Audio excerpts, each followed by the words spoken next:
The duo is back together, this time in Athens.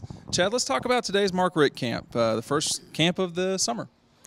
Yeah, I think we saw some good players out here. I think we knew kind of who they were because you followed the path of the coaching staff. If you didn't already know them, which we did, I mean, DeAndre Walker, the GAC duo, Micah Abernathy, Darius Slayton. Best player. People want to know for you so far. Well, really today, we've seen what we're going to see.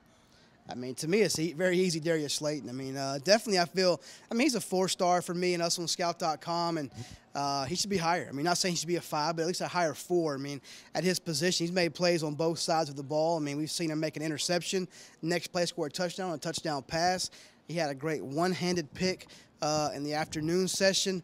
I think it's a little more looser in his hips than what I thought. Being a tall, long lower body, you think a little bit of stiffness up there. He's been very fluid, quick out of his breaks, outstanding timing, body control, hands. I mean, he's been everything you want in an elite shutdown corner. These are just quick video segments. We also looked at the linemen today. A kid committed to Georgia, and a committed kid to Georgia played, and then a teammate of his got an offer from Georgia today. Yeah, nobody's committed so far today. That we know of. That we know of today. Mikael McDaniel, starting off with him getting the offer today. I just saw him at our MVP camp over the weekend. Had a good day there, better day here. I mean, I thought he was a little more intense, a little more focused today. I mean, dominated the one-on-ones. We saw him for, 30 minutes or so, and he was fairly dominant. He earned the offer quickly after his last rep. Impressed Coach Rocker. Also Mark Richt, they offered him fairly quickly. And his teammate, Justin Young, already committed to Georgia, I thought was the best D lineman today. A kid I felt that I maybe undervalued so much in the ranking standpoint. Well, the only thing I would say, though, is the offensive line was certainly not elite today by any stretch. But it's almost like saying, guys that play private school ball or lower classification, when you're good, you're good. Yeah. And Justin, I think, showed, better first step today. Definitely has those tiny ankles, active hands. He's very strong. I mean, he's 6'4", 260. Very well put together physically. I thought he was outstanding today. I mean, again, like you said, no true competition in the offensive line for him or Mikael for that matter. But whoever they put in front of him, he made him look just as bad. DeAndre Walker from Langston Hughes. Let's talk about him real quick. He's known for getting after the quarterback. He had 20 sacks as a sophomore, double digits last year as well as a junior. He was playing outside linebacker. He'll probably play in college, more of a stand-up guy, off the edge in a 3-4 scheme.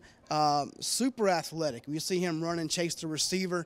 Again, he's trying to understand, the concept of coverages and reading receivers' routes and so on. But you see that speed. Once he knows when that receiver turns and goes left, right, or just down the seam, he can run right with those guys and catch them half the time. Very athletic. Again, not a setting he's going to really shine in unless you put him in the one-on-one, rushing the quarterback off the edge. But he's definitely held his own today.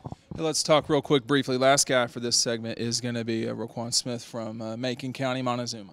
Let's tie 2 here. Roquan, also Jason Stanley from Creekside. Roquan, again, he's more comfortable in this environment than a guy like DeAndre. He's a natural linebacker in the middle, plays some receiver. The best play he's made has been at receiver, where he went over a kid back behind his body, snatched the ball away for a touchdown in the morning session. I mean, super athletic. He's 6'1.5", 6'2", 210 pounds. He can run. He's instinctive. He has great ball skills.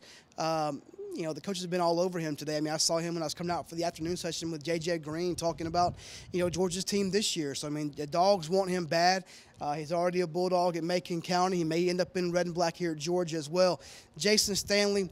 Not a great day for Jason. Yeah, a lot of talent. He's 6'2", 200 pounds, huge hands. I mean, he has Dean Legge mitts over there. You have that basketball. I have very big hands. I have big feet. Yeah, I mean, your hands are fairly big, I think, for the average.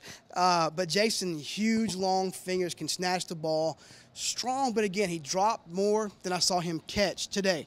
You see the body, has a great frame, long arms, big hand. He can do the top end speeds. Is I think 3-time now state track champion, the 4x4. On that team at Creekside. So he's got the long-term speed. But he doesn't have a great burst, not super explosive. And, again, just the concentration wasn't there today. And he's been out. He pulled his hamstring. He's been out for a while now, too. Okay, we're going to have some more updates, but it was a productive day. If you were keeping score at home, which I kind of pay attention to these things, the private schools actually did okay for themselves. Aquinas was undefeated. They were state champs last year. Private school single A, and GACS did okay. My big takeaway, if you like high school football, Grayson's defensive line is going to be tough to deal with. They're not going to be 6-4 or 4-6, whatever they were last year. Remember this name too, Chris Martin, another guy on that 2016 D-line at Grayson.